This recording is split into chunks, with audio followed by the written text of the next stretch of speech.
राजतन्त्र ल्याउँछु भनेर दिवा सपना नदेखे हुन्छ। गृहमन्त्री लेखक काठमाडौँ वैशाख 31 गते गृहमन्त्री रमेश लेखकले राजतन्त्र पुनर्स्थापना गर्ने प्रयासलाई जनताको भावना र संविधानको अपमान भन्दै तीव्र आलोचना गरेका छन्।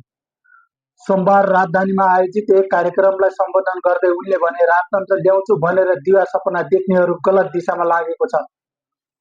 नेपाली जनताले धेरै सङ्घर्ष प्राप्त गरेको लोकतन्त्रलाई उल्टाउने सपना देख्नु निरर्थक छ। गृहमन्त्री लेखकले पछिल्ला दिनमा देशमा विभिन्न स्थानहरूमा देखिएका राजावादी गतिविधिप्रति सङ्केत गर्दै भने, लोकतान्त्रिक व्यवस्थामा नागरिकको अधिकारलाई सुरक्षित हुन्छ, तर संविधान र सार्वभौम जनताको मतलाई चुनौती दिने कार्य स्वीकार्य हुँदैन। उनले चेतावनी दिए, सरकारले संविधान रक्षा गर्न कटिबद्ध छ। राष्ट्र विरोधी गतिविधि सह्य गरिँदैन। विधिको शासनलाई चुनौती दिनेहरूलाई कानुनी कारबाहीको सामना गर्न तयार रहनु पर्दछ।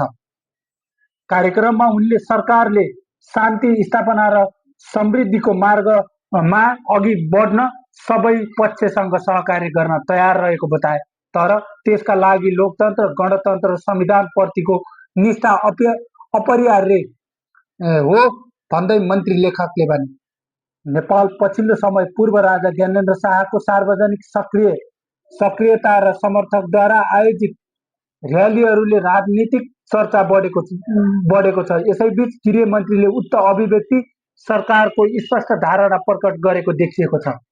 यो संविधान र व्यवस्था विरोधी गतिविधि कुनै पनि रूपमा सह्य हुँदैन।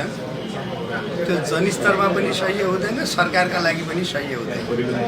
नेपाली जनताले जुन त्याग, तपस्या, बलिदान गरेर आज संघीयता, लोकतन्त्र, गणतन्त्र जस्ता उत्कृष्ट व्यवस्थाहरू मुलुकमा स्थापित भएका छन्, यसमा धेरै मानिसको धेरै बलिदान छ।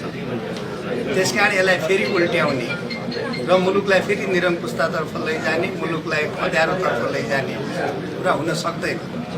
त्यो नेपाली नागरिकका लागि पनि सह्य हुँदैन, कसैका लागि सह्य हुँदैन। त्यस्तो दिवा स्वप्न कसैले नदेखे पनि हुन्छ।